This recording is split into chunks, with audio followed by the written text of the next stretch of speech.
Elvis Presley saw a young girl in a wheelchair and broke every rule of his concert to bring her on stage. You won't believe what she did next. It was a warm summer evening in June 1975, and the crowd inside the Mid-South Coliseum in Memphis was buzzing with anticipation. Every seat in the arena was filled, the air electric with excitement. Flashbulbs popped, fans clutched signs, and the sound of eager conversation echoed beneath the high ceilings. This was no ordinary night. Elvis Presley, the king of rock and roll himself, was about to take the stage in his hometown, where legends are born and memories are made. The lights dimmed. The opening chords of the band echoed across the arena, and in that instant the crowd erupted into thunderous applause. Then he appeared, Elvis, dressed in a dazzling white jumpsuit, rhinestones catching the spotlight, that unmistakable swagger in every step. For the audience, it felt like time had stopped. He was more than a performer. He was a living myth, walking among them. What no one knew, not the screaming fans, not even his band, was that tonight would be different. Unscripted, unplanned, and unforgettable. Because among the thousands of screaming fans seated in the front rows just left of center stage was a young girl named Emily. A girl who had never stood up at a concert. A girl whose presence there wasn't just a dream come true. It was a miracle in itself. What happened next wasn't choreographed. It wasn't rehearsed. It wasn't part of any set list. But it would go on to become one of the most legendary, heartfelt moments in Elvis Presley's career, and one of the most moving stories ever told in the world of music. They say true greatness isn't just measured by talent, but by compassion. And on that night, Elvis showed the world that being the king meant more than just commanding a stage. It meant seeing people, truly seeing them, and lifting them higher than anyone thought possible. Emily Rose Carter had never walked a day in her life. Born with cerebral palsy, she relied on a wheelchair to move through the world, a world that often felt too big, too fast, and sometimes too unfair. But there was one place where everything felt right, where she didn't feel small or different, when she listened to Elvis Presley. His voice, rich and warm, had been the soundtrack of her childhood. She'd wear out records in her bedroom, swaying gently in her chair, mouthing every lyric. To Emily, Elvis wasn't just a singer. He was a friend, a hero, a light on days that felt too dark. Her parents, Mark and Linda Carter, worked 2 jobs each just to keep things going. But when they heard Elvis was performing in Memphis, they knew they had to find a way. Every spare dollar went into a jar labeled Elvis. Emily didn't know. It was a surprise. They wanted her to have the kind of moment that would last a lifetime. On the night of the concert, Emily wore her favorite blue dress. Her mom had carefully curled her hair, and her dad cleaned and oiled her wheelchair so it would roll smoother over the arena floor.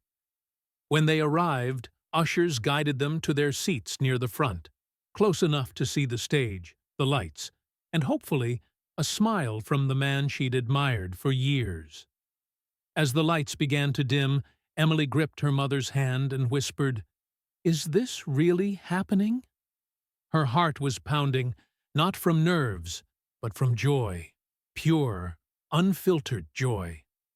She never imagined Elvis would notice her. She never dreamed he'd stop mid-show just to look in her direction. But sometimes, the universe aligns in ways no one can predict. And for a girl who had lived her life watching from the sidelines, destiny was about to pull her into the spotlight, right beside the king himself. The show opened like every Elvis concert, full of fire, energy, and that unmistakable magnetism only he could summon. The band was tight, the harmonies flawless, and the crowd was eating out of the palm of his hand from the very first note. Elvis moved across the stage with ease, flashing that trademark grin and tossing scarves to outstretched hands in the front row. Every gesture sent waves of cheers through the arena. Emily, seated just left of the stage, was glowing. Her eyes never left him. Her lips moved with every lyric, her shoulders gently swaying to the rhythm. It didn't matter that she couldn't stand. In that moment, she was dancing. Dancing with her heart. Then, as Elvis transitioned into Love Me Tender, something shifted. Mid-song, Elvis paused. Just briefly. His eyes landed on Emily. He saw her, not just as part of the crowd, but truly saw her. For a split second, the band played on, unsure of what was happening. Elvis tilted his head slightly, as if confirming something only he could feel. Then he stepped away from the mic, walked slowly toward the edge of the stage, and raised his hand to quiet the band. The arena fell into a curious hush. He pointed gently in Emily's direction. "What's your name, sweetheart?" he asked, his voice soft but clear through the microphone. The spotlight followed his gesture. Emily blinked in disbelief, glancing behind her to see if he meant someone else. Her mother leaned over and whispered, "He's talking to you, honey." "Emily," she said, barely above a whisper. Emily," Elvis repeated with a nod, smiling warmly. "You like music?" She nodded shyly. The crowd chuckled lovingly. Elvis glanced at his band, gave a small hand signal, and the familiar opening chords of Can't Help Falling in Love began to play. Then came the words no one expected.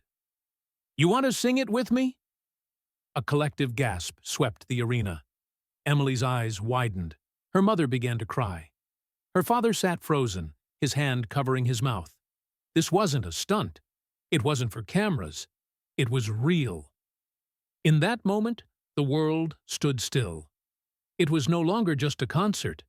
It was something sacred, unfolding in real time, a quiet, powerful act of kindness that would ripple through the lives of everyone watching. Elvis Presley had seen a girl with a dream, and he was about to make it come true. Time slowed down as two security guards approached Emily's row, gently asking her parents if she could be brought up. Her mother nodded, stunned. Her father helped unbuckle her chair's straps.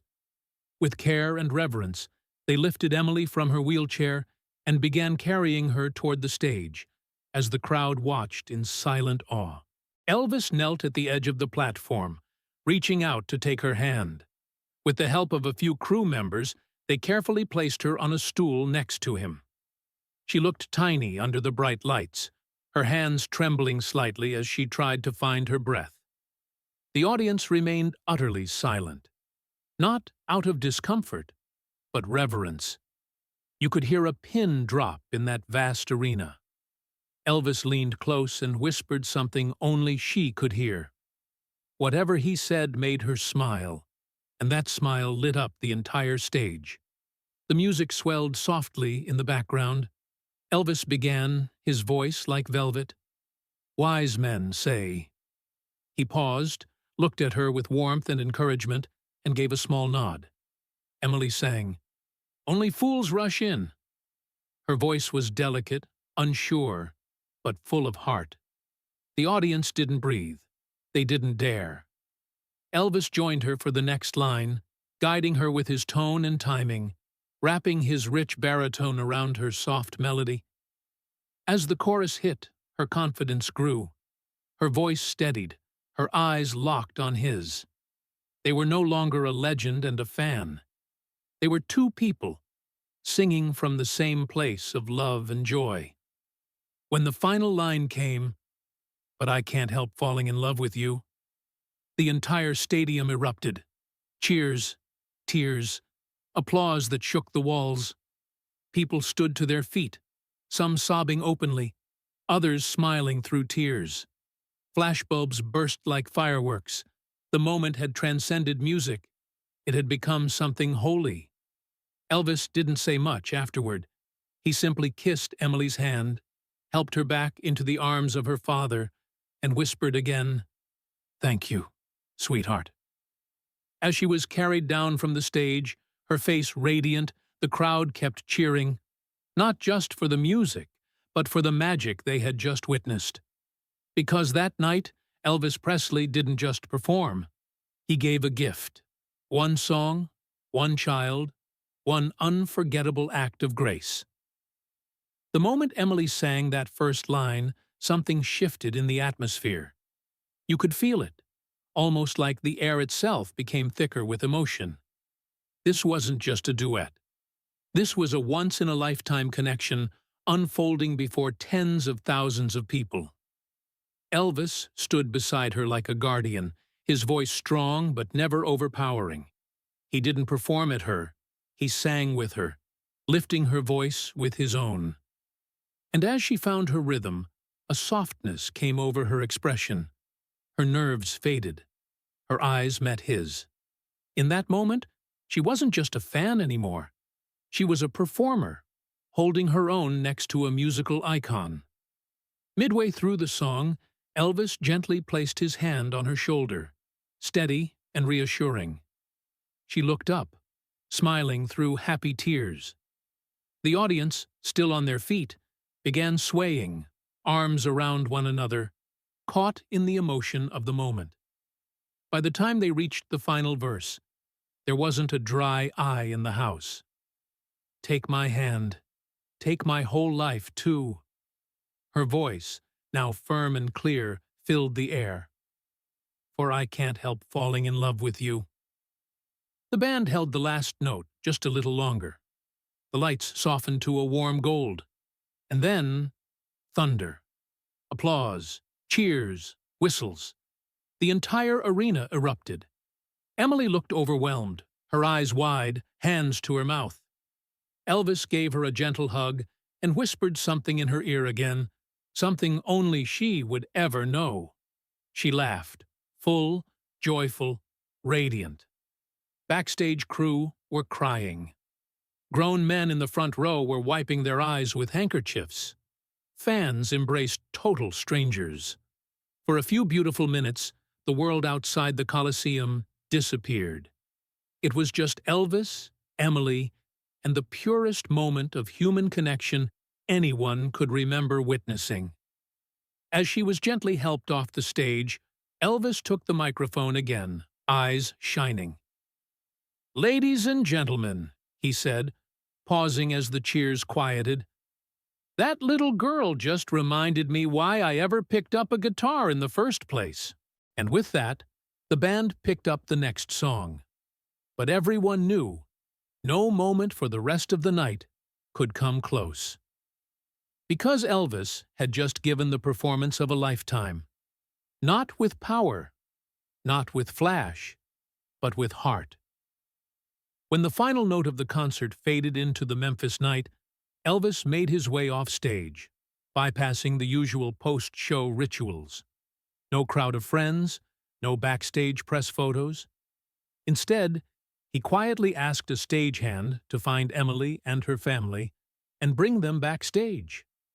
Minutes later, the Carter family was ushered into Elvis's dressing room. Emily sat in her chair, wide-eyed, gripping the armrests as if afraid she'd wake up from a dream. Her parents, still stunned, could barely speak. Elvis smiled warmly and walked over, crouching beside her chair. "You did something real special out there, Emily," he said, taking her hand. "You reminded me what music's supposed to feel like. You've got a beautiful soul." Emily's eyes welled up again, but this time she smiled through the tears. Her father tried to thank him, but his voice cracked. Elvis gently waved him off. "I should be the one thanking you." They spent 20 quiet minutes together, talking, laughing, taking a photo that would hang in the Carter living room for decades. Before they left, Elvis handed Emily a small case. Inside was a sunburst Gibson acoustic guitar with his signature in silver ink. "For you," he said, "because every stage needs someone like you on it." But that wasn't all. The next morning, Elvis instructed his team to set up a scholarship fund in Emily's name. It would help children with disabilities pursue music, therapy, or education, whatever their dream might be. He didn't announce it to the press. There was no headline. It was just something he felt was right. Emily's story spread by word of mouth, first among fans, then across Memphis, and eventually across the country. But it wasn't the duet that people talked about the most. It was what happened afterward. The quiet generosity. The grace. Years later, when Emily herself became a certified music therapist, she often told the story to her students and patients, not as a tale of meeting a star, but as proof that a single act of kindness can change everything. Elvis never brought it up again in interviews. To him, it was just a moment of truth, a reminder of what it meant to really connect, not as a celebrity, not as a legend, but as a human being. In the years that followed, the night Elvis sang with Emily became more than just a touching story. It became a legend, retold in newspapers, fan clubs, and living rooms around the world. But it wasn't the kind of legend built on fame or spectacle. It was something quieter, something deeper.